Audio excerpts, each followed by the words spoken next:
we're talking about management and your relationships with the stars of the various TV shows. There's not really a lot of casting that I did, as I said, but all of the stars like to be in touch with the top, and they all want something. The successes want more money, want a better time slot, want more promotion, want more publicity. They all have access to grind, so they are always receptive. The producers know that they've got to get a decision on a positive basis for their shows, and they're very close to and like to be in constant contact with the top management. Now, you mentioned also an incident with the Ben Casey show. Oh, yes. Well, Ben Casey was cast. It was a Bing Crosby Enterprises production, and I think it was being headed up by Maida Rosenberg. And something happened to the casting just the week before, and Vince Edwards was cast just the day before shooting of that pilot, and none of us had heard anything about Ben, about him, but he turned out to be excellent for the role. He really has never done anything else, I don't think, of any great consequence, and is still referred to as Dr. Ben Casey. That's hard to shake. In terms of your management style, Tom, I know you didn't want to put a label on it, but did that change over the years as programming changed? Well, I don't know that it did. From the standpoint of our network, I went in there when we were still pretty relatively small. We moved from 7 West 66th Street over at the Stable in mid-65 over to across the street from CBS on Avenue of the Americas at 54th Street. And we bought that building, and we had, I believe, a much more respect in the total community than we did then. But our management styles did not change very much. We had a close contact almost hourly with the 5 or 6 people that were running the network, that were running the broadcasting end. Leonard Goldenson was always available to us. Cy Siegel was always available. The attorneys were available. We had the program on one floor, the sales on another, and we drifted through the building all day long. Delegation is a very great part of it. We were so thinly manned in those days. The personnel was so scant that we had to delegate, they had to delegate, and the people above me had to delegate. And you had to have faith in your people, and delivery and success was measured entirely by the economic success that you enjoyed. What part of having that job did you enjoy the most? I really look back on it as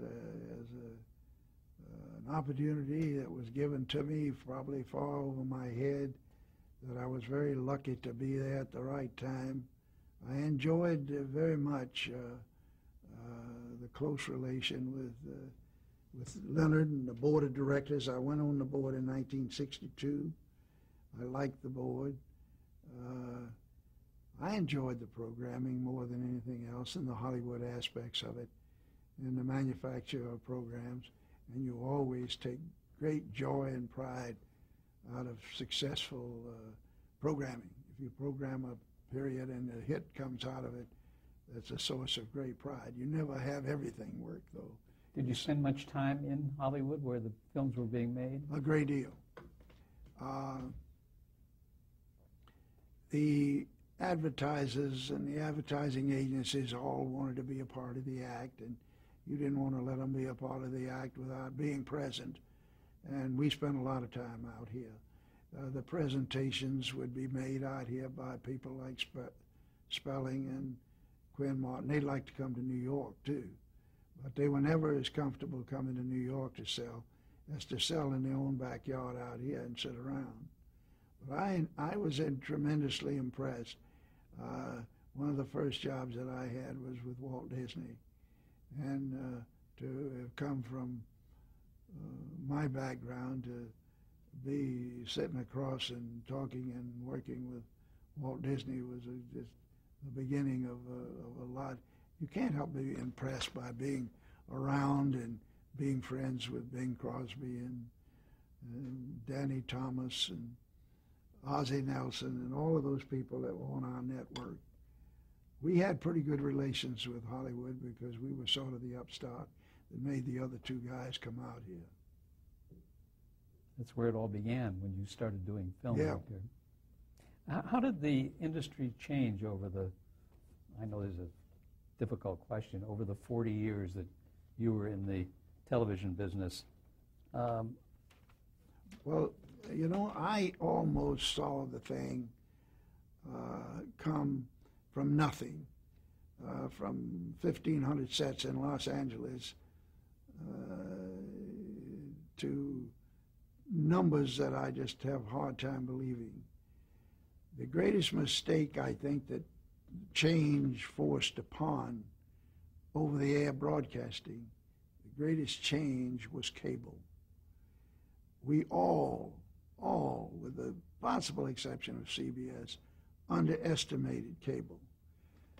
We were about to make the move into cable when the FCC, in its wisdom, which I don't respect, said the networks can't be in television, in cable.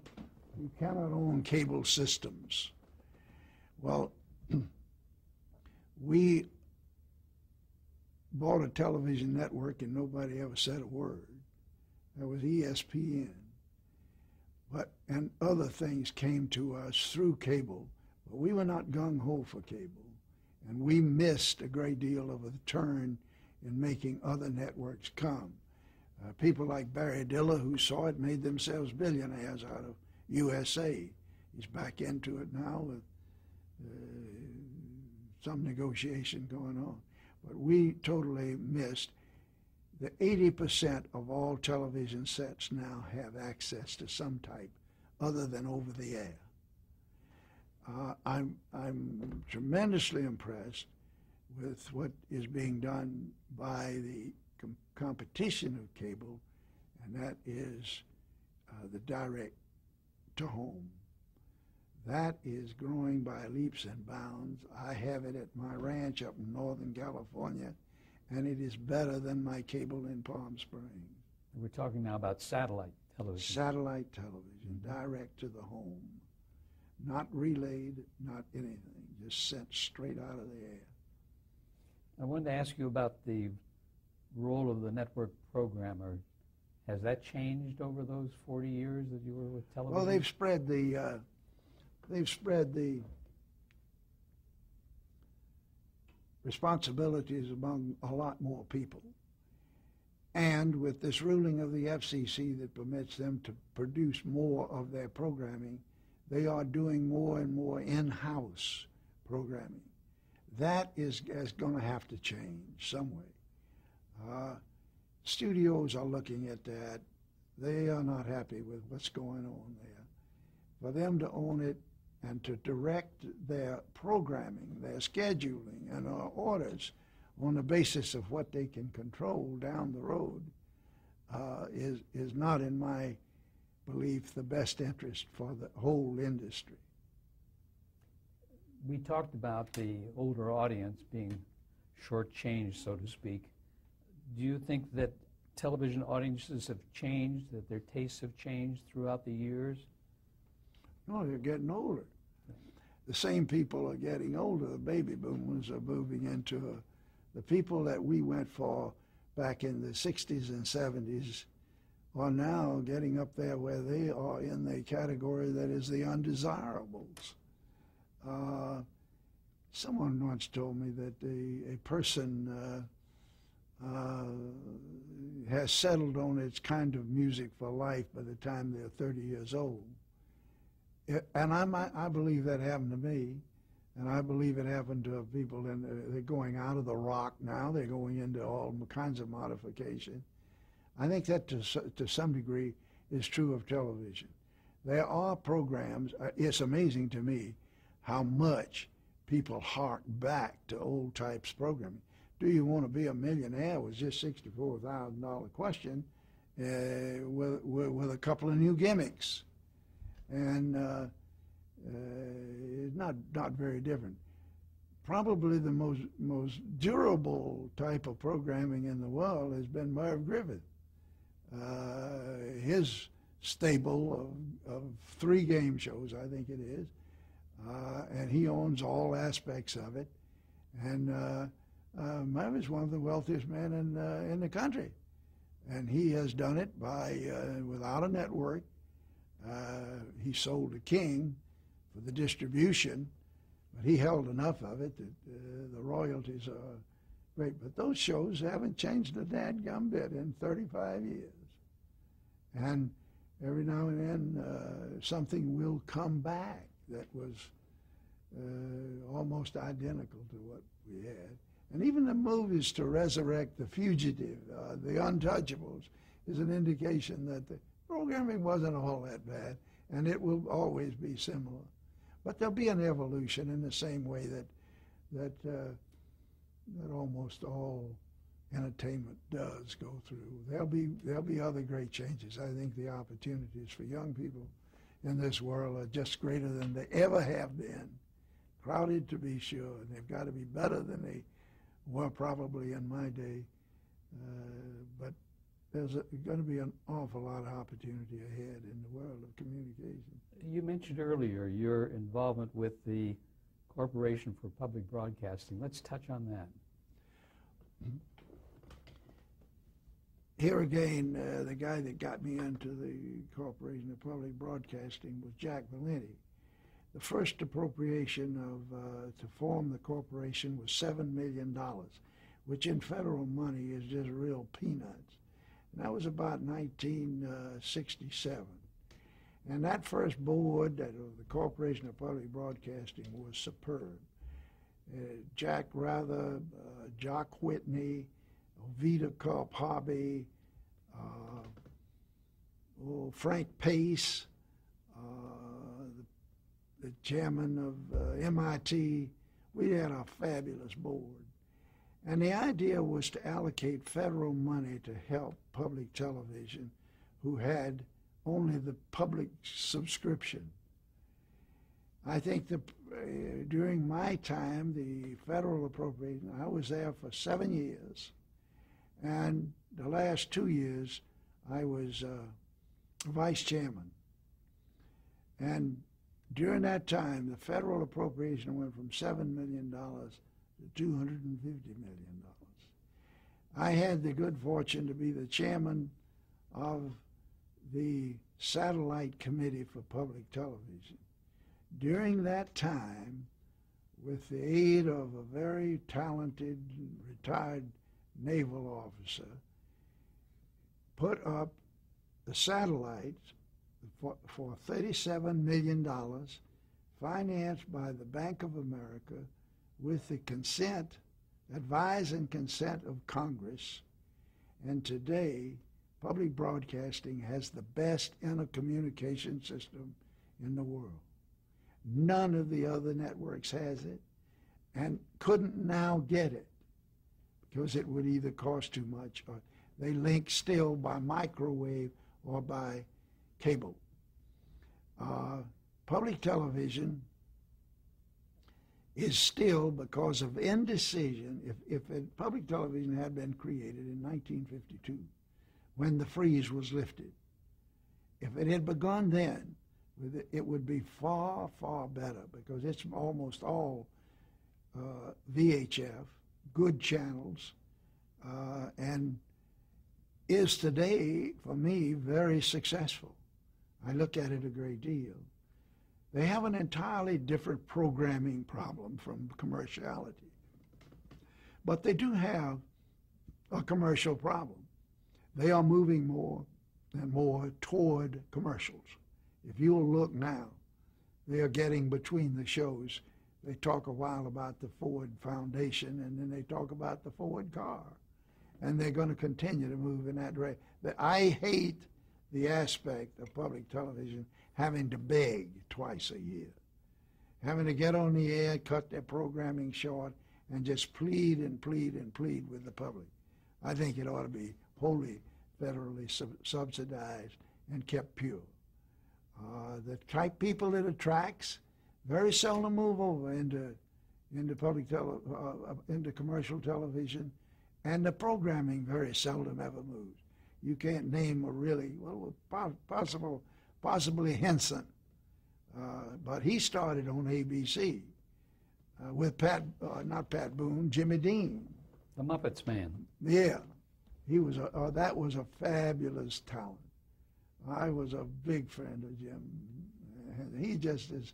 Yeah, the loss of him, and there was no need for a loss of Jim. That was a mistake, medical mistake that should never have occurred. That's a very talented guy. I got off the subject. That's probably the only one that went freely between public television and paid. People seem to think that you've got to do one or the other, and I think it's probably true. The job of the Corporation of Public Broadcasting was very far removed from having anything to do with public television. Now, there was one time when I was in there, when Nixon was in the White House, when he was very much opposed to public broadcasting. The President of the United States has to make the proposal to the Congress in order to get the money for Corporation of Public Broadcasting to distribute to the stations. And he wasn't going to do it, despite my repeated argument, not only with him, but with John Mitchell and with Peter Flanagan and with all the people around him. They weren't going to do it. I was willing, and it was misinterpreted a great deal. I was willing to, in order to get the money, which I thought they needed, $100 million at that time, that we could give up public affairs for a while and just do opera, music, things like the now very successful road show, antique show, but leave out having Friday night with the reporters, Washington Weekend Review, leave off those people, because putting up the money from Congress and public affairs to criticize, to put up the money for these people to do it, to me, at that time, was less important than getting the money to keep this thing going. It was misinterpreted. Variety took me on, beat the heck out of me. The New York Times pounded me a bit, and it'll be in my obituary that I tried to make a deal with the Corporation of Public Broadcasting because of Richard Nixon's attitude to not do public affairs. Good work. Do you feel television has lived up to its potential? Oh, yes. Way over its potential, because there's so many facets of it that yield money and product. If you think about it, just think of all of this industry and the amounts of money that are devoted to it, the numbers of sets that are sold. And one of the tragedies of my thinking is that so much of it has gone to the Orient. There's only one or two brands of television that are made in this country at all, the hardware.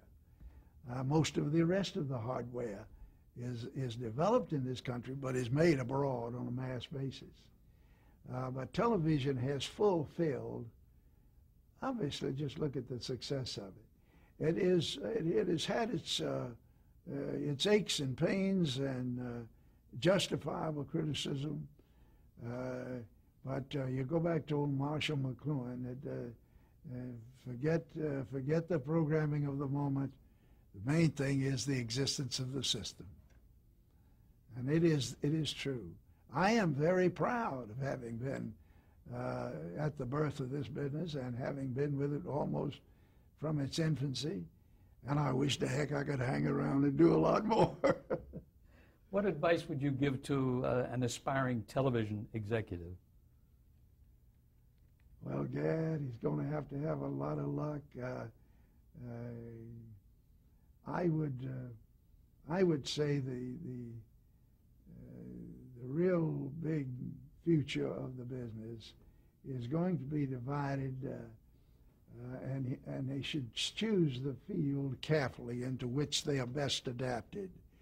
The administration or business side is always going to be prevailing, and that's a good side to go into, either in ownership of stations, ownership of studios, ownership of networks or offices within it, or the creative side. And the creative side is right out here and in other cells in the rest of the world, but predominantly right within 25 miles of where we're sitting. And that is always going to be there. So you would tell an aspiring producer to come out here? You bet. Well, you know, if you're going to dig clams, dig where the clams is, you know. That's where it'll happen. This question is a tough one. What, in your entire career, do you feel is the best contribution that you've made to television? I couldn't say it. Can you say it? No, I couldn't say that. I'll wait and let others do it. I tell you, it's a business that you are still going to go through as a very young person if you fool with the creative side of it. It doesn't nurture and foster talent that can go through the whole life like Betty Davis did or like Gregory Peck did. You don't go through it that way. You go through it and come out of it. It's a cruel business. It's a disappointing business. But there's so many other things that you can do. I happen to think that the whole world of career business is probably going to be a 2 and 3 career life of almost everybody in the future. But certainly the young ones are going to control television and creativity. Everybody in town is looking for the guy coming over the horizon. They got a writer over there on the cartoon saying Homer Simpson. Matt Groening. They got a couple of them over there, 18 years old. They're writing and making the top buck. They'll be through when they're 35. You know? They won't know where to find a job. Tom, as you look back on your career, what do you consider to be the best network primetime lineup that you had? Oh, no doubt about that. It was just after I left. It was 1982 to 1985. You remember what some of those programs were? Oh, yeah, Mork and Mindy. I don't know. I could refresh myself very quickly as to what it was, but I'm really now thinking not of specific programs as much as I am of the audience level and the competitive position. It was during that time that we set the whole system up for acquisition, and it was the most successful bunch of shows, carried over and new ones. It went better then than at any other time. Fred Pierce brought Freddie Silverman over. You remember that? Yes. And he had great success. Yes, at ABC. He went to NBC, and that didn't do it quite so good. But that same thing happened. I mean, the guy you should talk about the waves of this business of Grant Tinker. I spotted Grant Tinker, and he'll tell you, in his very early days, and he lived in Darien, Connecticut with me, 2 blocks away, as a matter of fact. And I tried one whole Saturday morning sitting in my front yard to hire him. He was then with an advertising agency, and he had he had the face cream. I forget the name of the outfit. Max Factor or one of those. No, not Max Factor. Whatever it was. Men's Menon. Oh, Menon. Menon was his account, and Grant's had marvelous ups and downs. It's like a batter in a sport or a running back. They don't know when they lose it, but they will. We're going to switch tapes now. That's it. We're going to end things here. Just want to ask you how you would like to be remembered. Oh, I have been amazed at how easy it is to forget, and I doubt I'll be remembered at all. I would like to be remembered as one of the pioneers in this business who made contributions that were substantial, that I was always square with people, even when I lost, and I want to be remembered as somebody who never intentionally set out to harm anybody.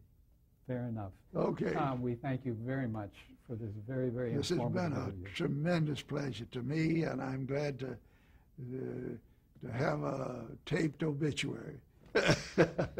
Which won't be necessary for a long while. Well, I doubt that, but I am pleased to be here, and I'm pleased to have been able to shed some light on some people I think were important.